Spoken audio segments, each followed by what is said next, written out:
My name's Chloe from calmerme.com. This is about how to stop worrying. So, are you a worrier? I know that I used to be a terrible worrier.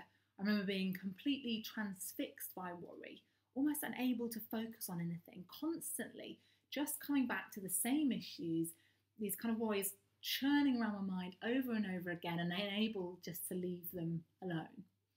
Now, the funny thing about worry is that we tend to think that we need to think our way out of worry. It's almost like, if only we could worry enough, if only we could worry hard enough or for long enough, suddenly we'll worry ourselves into calmness, or we'll worry ourselves into the perfect solution. Now, perhaps you believe that if you worry enough, you'll mentally prepare yourself for the future. We have this belief that if things should go wrong in the future, at least if we worry about them, then we'll be mentally prepared for them and somehow we'll protect ourselves from that. Now, research at Pennsylvania State University has found that worry is a form of avoiding our emotions. So when we think about things, it's actually less emotionally taxing than if we feel things. So when we're worried, we believe that we can think our way out of feeling negative emotions. Now, it's thought that those prone to worry are more likely to have a negative interpretation of their own feelings. We think that our feelings are somehow inherently bad, that they're somehow wrong, that they are things that need to be avoided. Now, I know in my own experience in my teens, I used to worry a lot, but I really didn't understand my own feelings very much. I didn't, understand what my feelings were. It was almost like I was in denial about them. I was really ashamed about my own feelings, and I was using worry as a means to try and deal with those feelings. Now, worry is not the only way of avoiding our feelings. Many of us will overeat, will drink too much, will use drugs, sex, gambling as ways of anaesthetizing ourselves and avoiding our own emotions.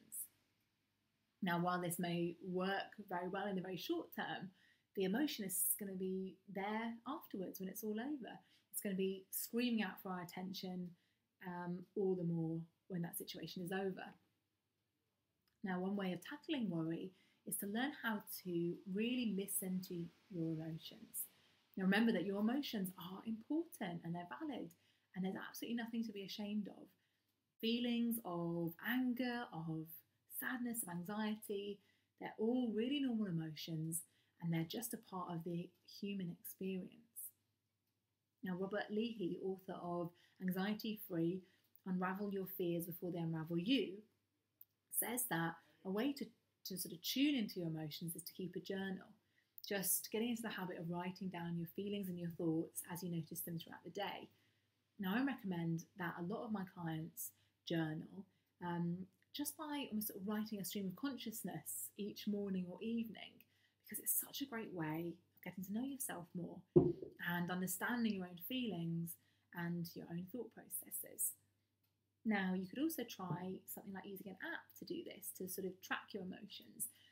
There's an app that I sometimes recommend called iMood Journal. And doing this, tracking your emotions, can help you to notice patterns in sort of emotions and different trigger points and trigger times. And eventually, it can help you to learn to sort of understand and accept your feelings more. Now, rather than worrying, understand that your emotions tell you something very important. They tell you what your needs are. So the next time you notice a negative feeling, think about just what it's letting you know about your own needs, and work on finding actions or making changes that can help you to meet that need and get that need of yours met. So, for example, if you're worried or anxious because you have a desire for everything to be perfect, think about which of your needs in relation to this is not being met.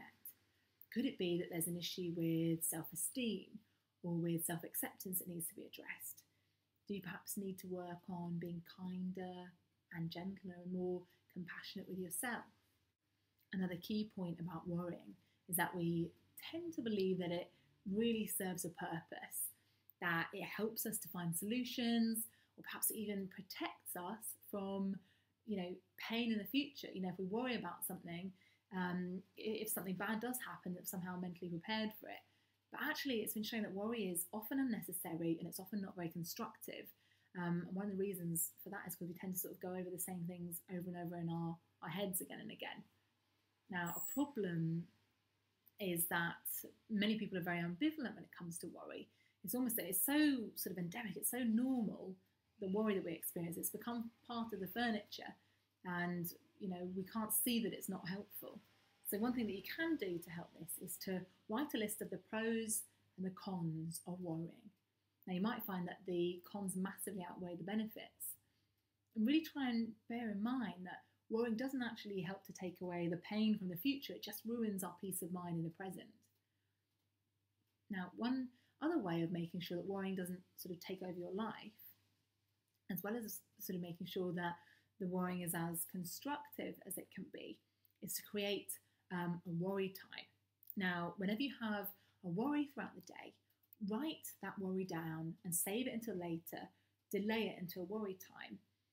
So at worry time, you set yourself 20 minutes of dedicated worry time each day that you exclusively dedicate to worrying, and really importantly, thinking of any actions that you can take in relation to those worries.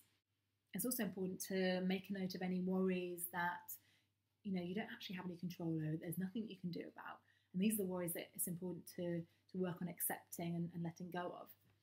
So for example, if you're worried about money, it could be that during worry time you spend that time to create a budget, or you think of some steps that you can take to increase your cash flow. If you're worried about something that's outside of your control, for example, the economy, you could work on accepting this and sort of understanding that it's something that you can't control, and all you can do in that situation is your best. Now, at this point, I think it's really nice to remember the serenity prayer.